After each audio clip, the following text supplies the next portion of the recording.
अरे, ये मैं क्या देख रहा हूँ? केले के तने पर एक लड़की बहती हुई चली आ रही है। आह आह, मुझसे अब जिया नहीं जा रहा। कोई है, मुझे मार डालो। ये दर्द अब सहा नहीं जाता। ये क्या? ये लड़की, ये अभी भी जिंदा है? आप जिंदा हैं? फिर आपको इस तरह केले के तने से बांधकर बहाकर क्यों छोड़ दिया गया? हाँ, मैं जिंदा हूँ, लेकिन इस तरह जीने से मर जाना कहीं बेहतर है। क्यों ऐसे क्यों कह रही हैं आप? आप मरना क्यों चाहती हैं? मुझे बताइए, क्या हुआ है? मेरे पूरे शरीर में भयंकर दर्द है। एक अजीब सा रोग जिसने मेरे पूरे शरीर को घावों से भर दिया है। आपको इतना भयानक रोग है, फिर भी आपके घर वालों ने आपकी सेवा करने के बजाय आपको बहा दिया। कई वैद्य और बौद्ध साधु भी मुझे देख चुके हैं। सबने एक ही बात कही कि इस रोग का कोई इलाज नहीं, इसलिए मुझे इस तरह बहा दिया गया। तुम तुम मुझे मार डालो, मार डालो, मुझे इस दर्द से छुटकारा दिला दो। नहीं नहीं, मैं आपको मार नहीं सकता। मेरे पिता ने मुझे यही सिखाया है कि किसी की मुसीबत के वक्त में उसकी मदद करना चाहिए, ना कि उसे मरने के लिए छोड़ देना चाहिए। तुम मेरी किसी भी तरह मदद नहीं कर सकते, बल्कि अगर तुमने मुझे नहीं मारा तो ये रोग सब में फैल जाएगा। आप पहले ही ऐसा कैसे कह सकती हैं? मैं आपकी मदद कर पाऊंगा या नहीं, ये तो कोशिश करने के बाद ही पता चलेगा। क्योंकि मैं जानती हूँ मेरे इस रोग का कोई इलाज नहीं है। मेरे पिता एक वैद्य हैं। आप चलिए, मैं आपको अपने घर ले चलता हूँ। तुम्हारे घर? नहीं नहीं, मैं नहीं चाहती कि मेरी वजह से कोई और मुसीबत में पड़े। और तुम मेरे पास मत आओ। मैं इन सब से नहीं डरता। मुझे भगवान पर पूरा विश्वास है। भगवान से जो भी मांगो, भगवान उसे कभी खाली हाथ नहीं लौटाते।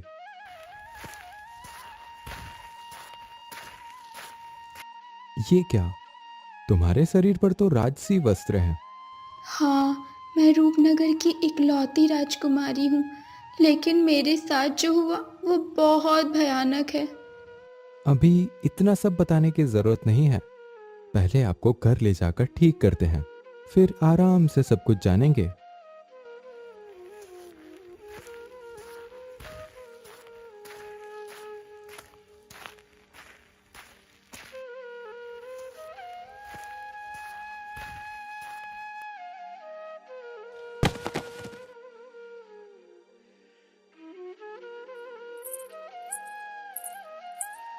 अरे बेटा, आज तू इतने जल्दी कैसे आ गया?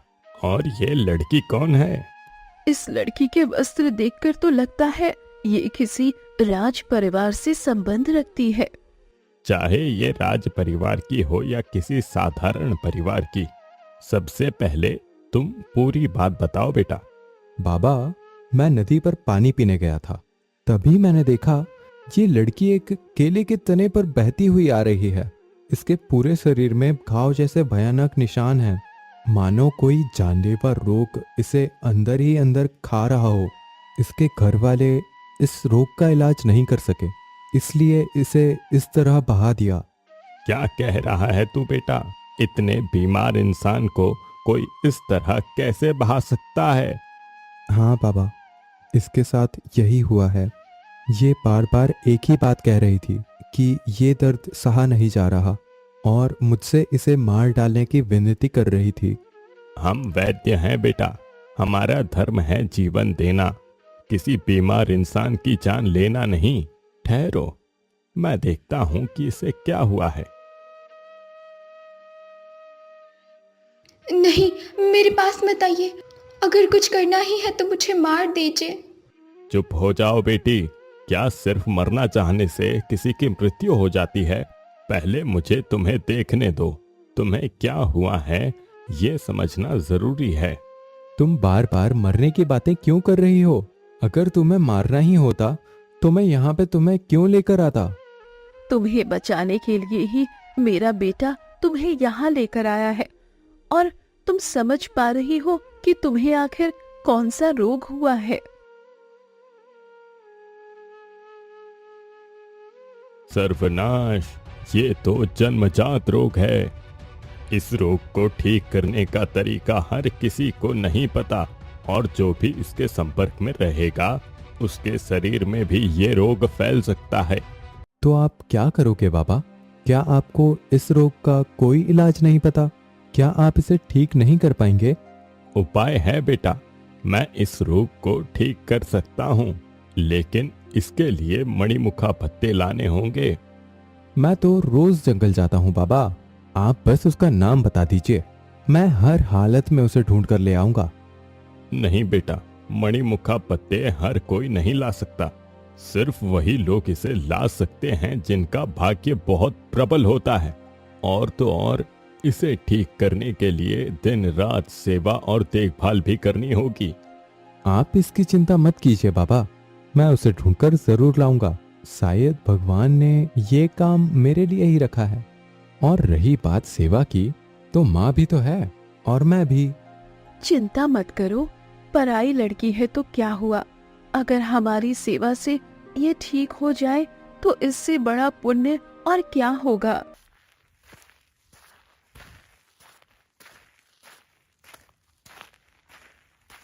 ये लेप लगा लो बेटी, इससे तुम्हें थोड़ा आराम मिलेगा। वो कटोरी मुझे दीजिए, मैं अभी इसे लगा देती हूँ।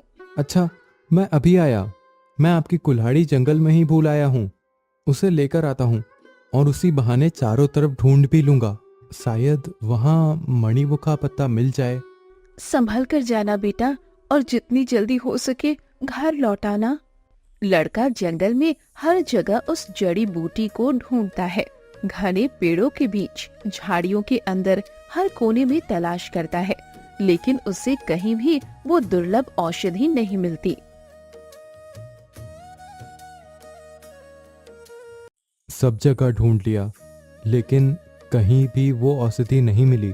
चलो पहले कुल्हाड़ी ले लेता हूँ, फिर एक बार और कोशिश करता हूँ।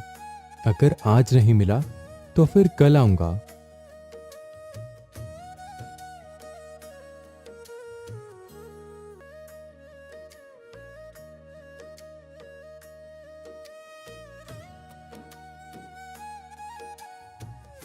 छोड़ दो, मत मारो मुझे, कोई है? बचाओ, छोड़ दो मुझे।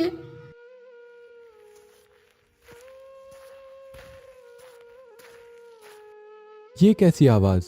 कौन है वहां? अरे तुम्हें क्या हुआ छोटे पक्षी? एक शिकारी के तीर से मैं घायल हो गया हूँ। तीर मेरे पंख को चीरते हुए निकल गया। दर्द इतना है कि मैं अपने पंख भी नहीं फैला पा रहा, इसलिए मैं इस जंगल में गिर पड़ा। चिंता मत करो, मैं तुम्हें ठीक कर दूंगा। लेकिन तुम ऐसा कैसे करोगे? पहले तुम्हें अपने घर ले चलता हूँ, फिर देखना सब ठीक हो जाएगा। रुद्र उस घायल पक्षी को सावधानी से अपने हाथों में उठाकर जल्दी जल्दी घर की ओर लौट आता है।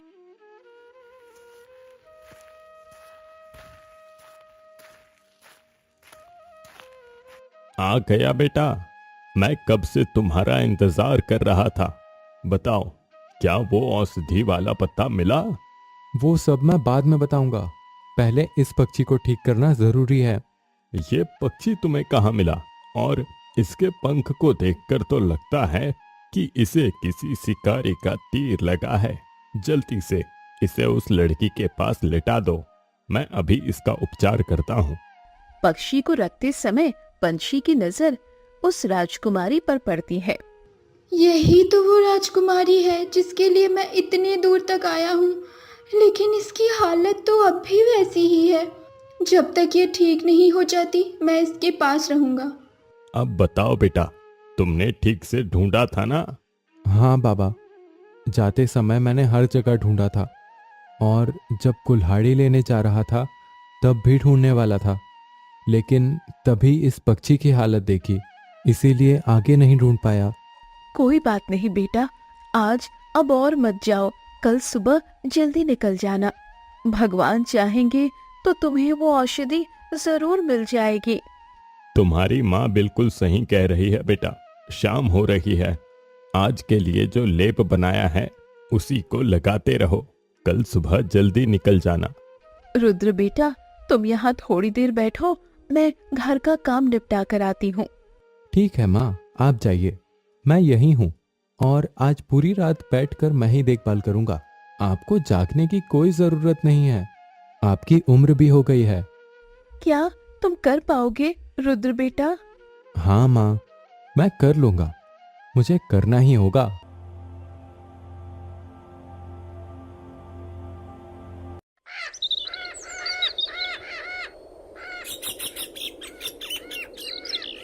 अब उसकी कैसी हालत है? पूरी रात राजकुमारी दर्द से तड़पती रही।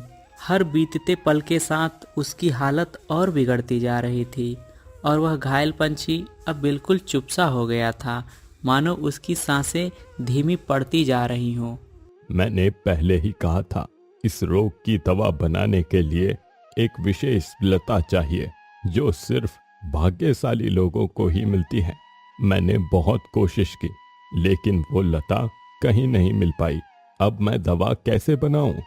मैं आज फिर जाऊंगा उस औषधि वाली लता को ढूंढने, और आज चाहे जो हो जाए मैं वो लता लेकर ही लौटूंगा। तो फिर देर मत कर बेटा, जितनी जल्दी हो सके निकल जाओ। लेकिन अगर वो लता ना मिली तो बिना देर किए वापस लौट आना, और याद रखना उसे सिर्फ वही पा सकते हैं जिनका भाग्य सच में प्रबल हो। ठीक है बाबा, आप चिंता मत कीजिए। रुद्र एक बार फिर उसी घने जंगल की ओर निकल पड़ता है। हर पेड़, हर झाड़ी, हर पगडंडी पर वो उम्मीद के साथ तलाश करता है, लेकिन उसे कहीं भी वो रहस्यमय लता दिखाई नहीं देती।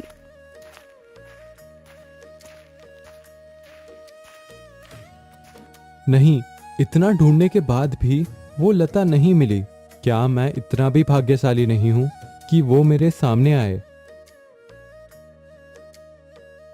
नहीं, मैं ऐसे हार नहीं मान सकता। मुझे किसी भी हाल में उसे ढूंढना ही होगा। तभी उस शांत जंगल के बीच एक बहुत ही कमजोर और कांपती हुई आवाज गूंजती है। कोई है? मुझे थोड़ा पानी पिला दो। तुम कौन हो? इस तरह बार बार पानी क्यों मांग रहे हो? मुझे बहुत प्यास लगी है, इतनी कि अब मुझसे उठा भी नहीं जा रहा। क्या तुम मुझे थोड़ा पानी पिला दोगे? आप यहीं ठहरिए, मैं अभी पानी लेकर आता हूँ।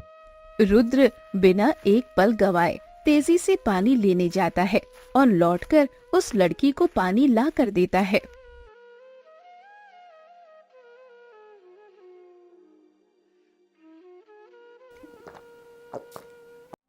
तुम बहुत अच्छे हो। आज अगर तुम नहीं होते तो शायद मेरी जान ही चली जाती। मुसीबत में पड़े इंसान की मदद करना ही मेरा धर्म है। मेरे पिता ने मुझे यही सिखाया है। लेकिन तुम इस घने जंगल में किस काम से आए हो? मैं एक खास तरह की लता ढूंढ रहा हूँ। लता? कैसा लता? क्या नाम है उस लता का? मैं मणिमुख लता की तलाश में हूँ। क्या कहा तुमने? मणिमुख लता? ये तो एक दुर्लभ औषधि है जिससे भयंकर चर्म रोग भी ठीक हो जाते हैं। लेकिन लता तो सिर्फ उन्हीं को मिलती है जिनका भाग्य सच में प्रबल होता है। तुम इसका क्या करोगे? मैं भाग्यशाली हूँ या नहीं ये तो मैं नहीं जानता, लेकिन मेरे एक अपने को एक भयानक रोग हो गया है। मैं उसी के लिए इसे ढूंढने आया हूँ। क्या वो तुम्हारे परिवार की कोई सदस्य है? नहीं, वो मेरे परिवार का कोई नहीं है। क्या कह रहे हो? वो तुम्हारे परिवार का भी नहीं है, फिर भी तुम एक पराये इंसान के लिए इतनी चिंता क्यों कर रहे हो? पराया हो तो क्या हुआ, इंसान इंसान के लिए ही होता है। अगर कोई मुसीबत में हो तो उसकी मदद करना ही असली इंसानियत है। तुम्हें देखकर ही मैं समझ गई हूँ कि तुम कितने नेक दिल हो। जिस तरह तुमने मेरी मदद की वो कोई साधारण बात नहीं है। अब मैं चलता हूँ, मुझे वो औषधि वाली लता भी ढूंढनी है।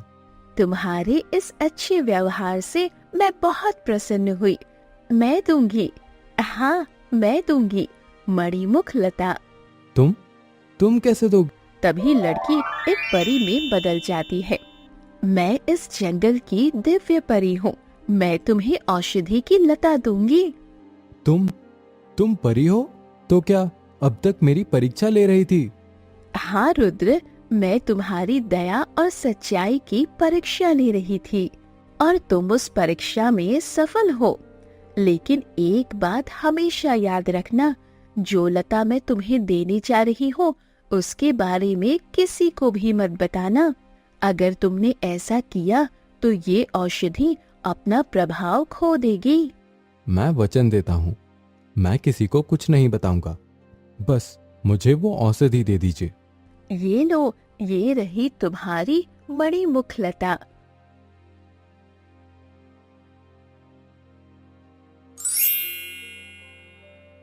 अब इसे लेकर तुरंत अपने घर जाओ और हाँ, जिसे ठीक करने के लिए तुम ये लता ले जा रहे हो, जब वो पूरी तरह ठीक हो जाएगी तो तुम्हारा भाग्य भी उसी के साथ चमक उठेगा।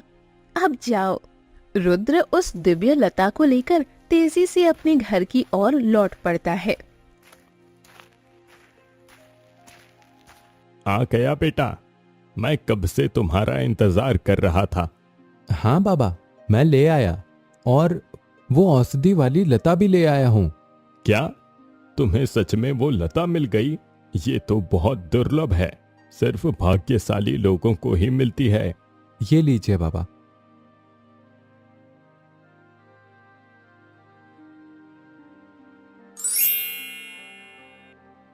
आप जल्दी से वो दवा तैयार कीजिए। और वो लड़की अब कैसी है? तुम्हारी माँ ने कल वाला लेप लगा दिया है, अभी वो सो रही है, लेकिन बीच बीच में दर्द से चीख उठती है। तो देर मत कीजिए बाबा, जल्दी से दवा बना दीजिए। हाँ, मैं अभी दवा तैयार करता हूँ, लेकिन ध्यान रखना, ये औषधि पूरे शरीर पर लगानी होगी। आप चिंता मत कीजिए, आप बस दवा बनाइए, मैं इसे खुद अपने हाथों से लगा दूंगी।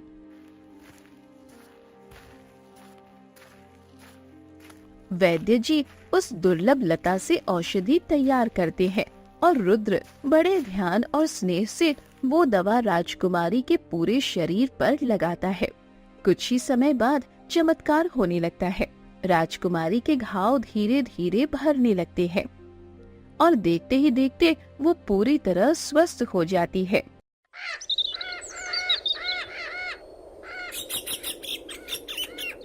राजकुमारी, आप बिल्कुल ठीक हो गई हैं, लेकिन आपने अब तक नहीं बताया कि आपको इस तरह बहाकर क्यों छोड़ दिया गया था। सब बताऊंगी। आपने मेरी जान बचाई है, अपने प्राणों की परवाह किए बिना रात रात भर जागकर मेरी सेवा की है। मैं आपको सब कुछ बताने की ऋणी हूँ। आप सही कह रही है राजकुमारी बिंदु। तुम यहाँ कैसे? क्या आप इस पक्षी को जानती हो राजकुमारी? हाँ, ये मेरा ही पक्षी है। इसका नाम अबुझ है। ये बहुत जिद्दी है और मेरा सबसे प्रिय साथी भी। मैंने इसे जंगल में घायल अवस्था में पाया था और इसे यहाँ लाकर उपचार कर रहा था। जब तक आप बीमार थीं, ये भी जैसे दुख में डूबा हुआ था और आपके ठीक होते ही ये भी स्वस्थ हो गया। जब राजकुमारी को बहाया गया, मैं उनके पीछे पीछे उड़ता रहा, लेकिन रास्ता भटक गया और एक शिकारी के तीर से घायल हो गया। तभी रुद्र ने मुझे ढूंढ लिया और यहाँ लाकर बचा लिया। दो सच्चे साथियों का फिर से मिलना वाकई बहुत सुखद दृश्य है। लेकिन राजकुमारी, आपने अब तक पूरी बात नहीं बताई। बताऊंगी, लेकिन उससे पहले आप सबको मेरे साथ मेरे राजमहल चलना होगा। हम राजमहल क्यों जाएं राजकुमारी? आपकी सेवा करना हमारा कर्तव्य था, लेकिन हम वहां नहीं जा सकते। क्यों नहीं जा सकते? हम गरीब लोग हैं, हमारा राजमहल में क्या काम। राजकुमारी, अब आप स्वस्थ हैं, आप अपने महल लौट जाइए। हम अपनी इस छोटी सी झोपड़ी में ही खुश हैं। मैं इस राज्य की राजकुमारी हूँ और मेरा आदेश ही अंतिम होता है। आप सबको मेरे साथ चलना ही होगा। राजकुमारी के आग्रह पर रुद्र और उसका परिवार राजमहल की ओर चल पड़ते हैं।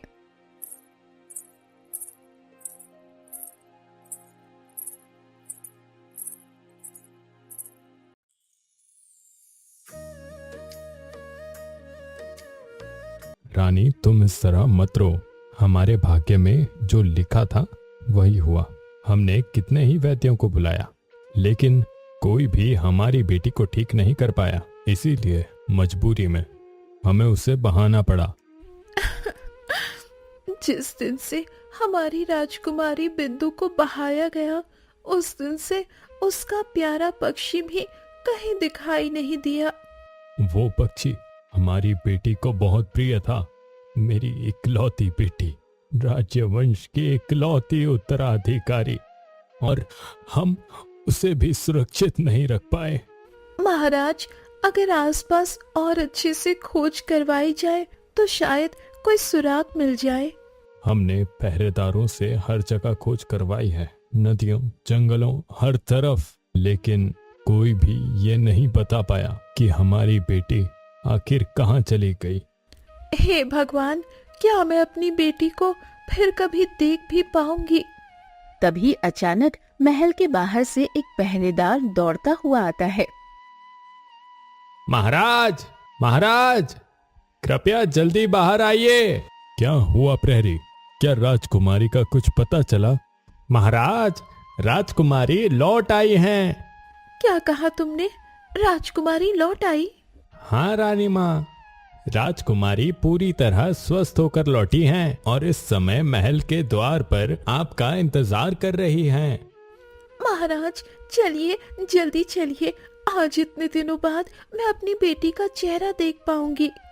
राजा और रानी बेचैनी और खुशी के साथ महल के द्वार की ओर दौड़ पड़ते हैं।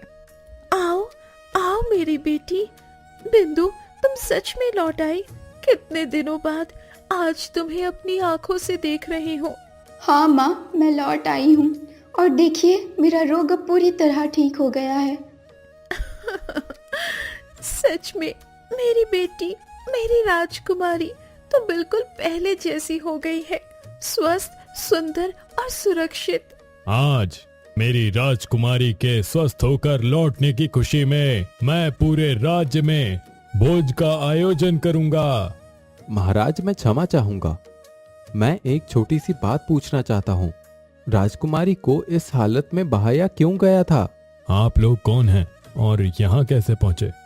पिताजी, इन्हीं लोगों की वजह से मैं आज जीवित और स्वस्थ आपके सामने खड़ी हूँ। इन्होंने ही मेरी जान बचाई है और मेरे पक्षी को भी। महाराज, देखिए, राजकुमारी का प्रिय पक्षी भी वापस आ गया है। जहाँ राजकुमारी होगी वहाँ उसका साथी भी जरूर होगा। तो तुम लोगों ने मेरी बेटी को नया जीवन दिया है। अब समय आ गया है कि मैं तुम्हें पूरी सच्चाई बताऊं। कुछ समय पहले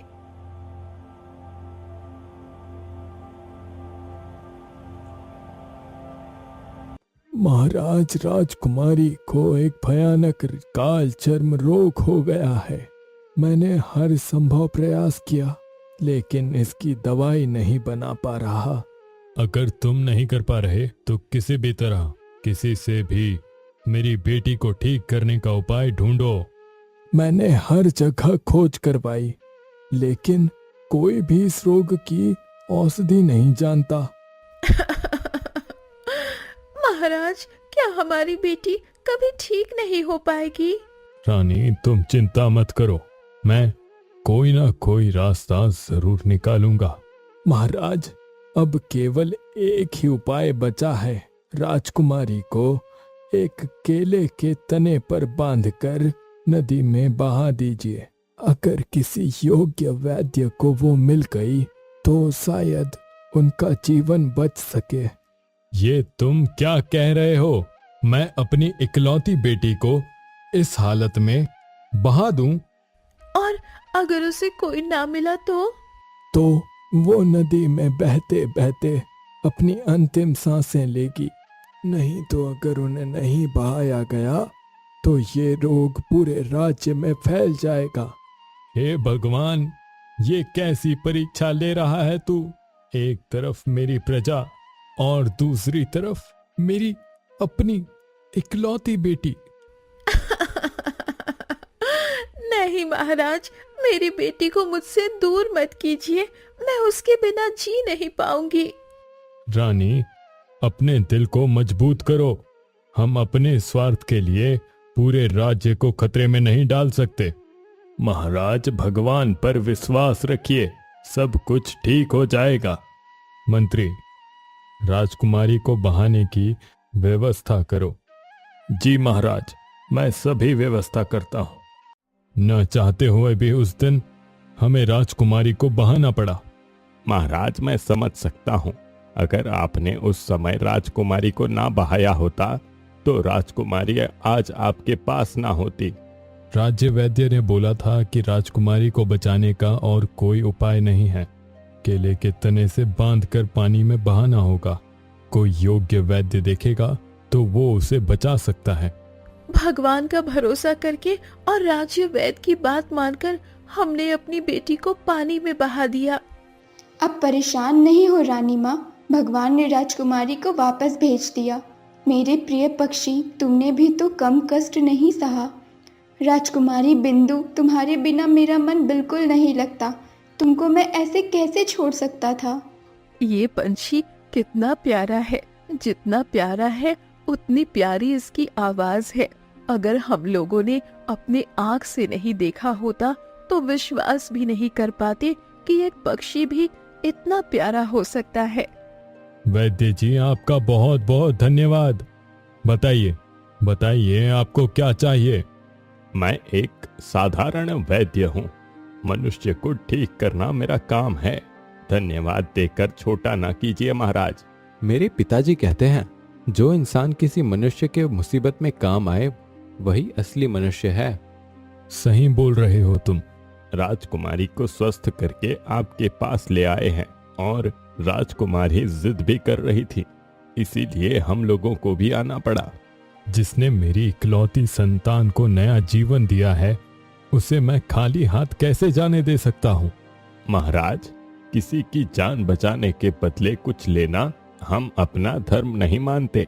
अब हमें आज्ञा दीजिए, हम अपनी कुटिया की ओर लौटना चाहते हैं।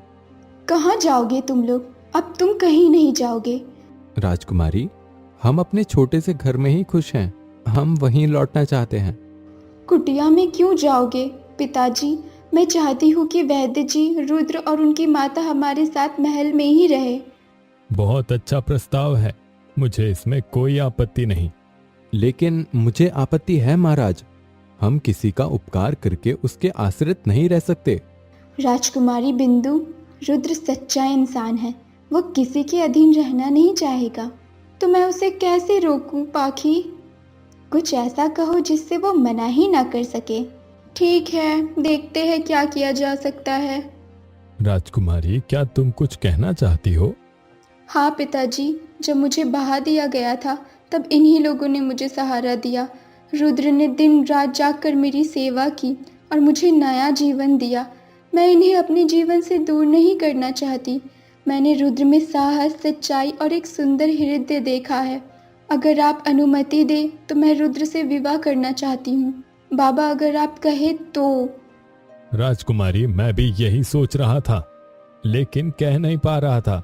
अब तो मुझे कोई आपत्ति नहीं वैद्य जी। यदि मेरा बेटा राजी है तो मुझे कोई समस्या नहीं है महाराज। महाराज, राजकुमारी जितनी सुंदर है उतनी ही गुणवान भी।